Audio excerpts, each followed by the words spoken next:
حضرت سلیمان علیہ السلام اور ایک مچھلی کا واقعہ۔ آپ علیہ السلام اللہ تبارک تعالیٰ کے برگزیدہ نبی تھے اور حضرت داؤد علیہ السلام کے بیٹے تھے۔ حضرت داؤد علیہ السلام کی طرح اللہ تبارک تعالیٰ نے حضرت سلیمان علیہ السلام کو بھی بہت سے معجزات عطا کر رکھے تھے۔ آپ جانوروں کی بولیاں سمجھ لیتے تھے، ہوا پر آپ کا قابو تھا۔ آپ کی سب سے بڑی خصوصیت یہ بھی تھی کہ آپ کی حکومت صرف انسانوں پر نہیں بلکہ جن بھی آپ کے تابع تھے۔ حضرت سلیمان علیہ السلام نے جب دیکھا کہ اللہ نے ان کے لیے دنیا کو وسیع کر دیا تو دنیا ان کے ہاتھ میں ہو گئی، تو کہنے لگے کہ اے میرے معبود، اگر مجھے اجازت دیں کہ میں تیری تمام مخلوقات کو پورے سال کھانا کھلاؤں تو کیا یہ بہتر نہیں ہوگا؟ تو اللہ تعالیٰ نے ان کے پاس وحی بھیجی کہ اے سلیمان، تو اس پر ہرگز قدرت نہیں رکھتا۔ پھر درخواست کی کہ یا الہی صرف ایک ہفتہ۔ پھر جواب ملا کہ تو اس پر بھی قدرت نہیں رکھتا۔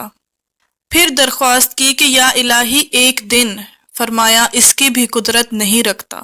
بہرحال اللہ تبارک تعالیٰ نے ایک دن کی اجازت دے دی تو حضرت سلیمان علیہ السلام نے تمام جنات اور انسانوں کو حکم دیا کہ وہ تمام کے تمام ان چیزوں کو جو زمین پر حلال ہیں، یعنی گائے، بیل، بکریاں، دمبے وغیرہ، اور ان تمام کو جو جنس حیوان میں سے ہیں، یعنی پرندے وغیرہ۔ جب وہ جن و انس نے ان چیزوں کو جمع کر لیا تو اس کے لیے بڑی بڑی دیگیں تیار کی گئیں۔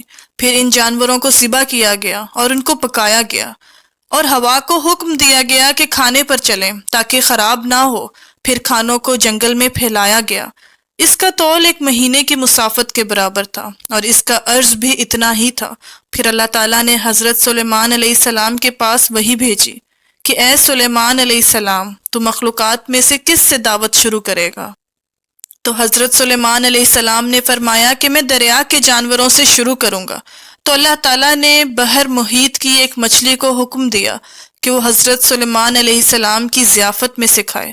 چنانچہ اس مچھلی نے سر اٹھایا اور کہا کہ اے سلیمان، میں نے سنا ہے کہ تو نے ضیافت کا دروازہ کھول دیا ہے اور میری ضیافت تو کرے گا۔ حضرت سلیمان علیہ السلام نے فرمایا لے اور کھانا شروع کر۔ چنانچہ وہ مچھلی آگے بڑھی اور دسترخوان کے شروع سے کھانا کھانے لگی۔ مچھلی نے اس قدر کھایا کہ ایک ہی دفعہ میں سارا کھانا صاف کر دیا۔ اس مچھلی نے پھر آواز لگائی کہ اے سلیمان، مجھے کھانا کھلاؤ اور میری بھوک مٹاؤ۔ حضرت سلیمان علیہ السلام نے فرمایا تو سارا کھا گئی اور اب بھی تیرا پیٹ نہیں بھرا؟ تو مچھلی نے کہا کیا اسی طرح میزبان کا جواب ہوتا ہے اپنے مہمان کے لیے؟ اے سلیمان علیہ السلام، آپ خوب جان لیجئے کہ میرے لیے ہر روز اس طرح جتنا تو نے پکایا دن میں 3 مرتبہ متعین ہے، اور آج میرے کھانے کے رکنے کا سبب تو بنا ہے، تو نے میرے کھانے میں کمی کر دی۔ اسی وقت حضرت سلیمان علیہ السلام اللہ کے سامنے سجدہ کرتے ہوئے گر پڑے اور کہنے لگے کہ پاک ہے وہ ذات جو کفالت کرنے والی ہے مخلوق کی روزیوں کے ساتھ، جہاں سے مخلوق جانتی بھی نہیں کہ کہاں سے آتا ہے۔ اسلامی واقعات کے پیارے ناظرین، اس واقعے سے ہمیں یہ حاصل ہوتا ہے کہ بے شک ہمارا رازق صرف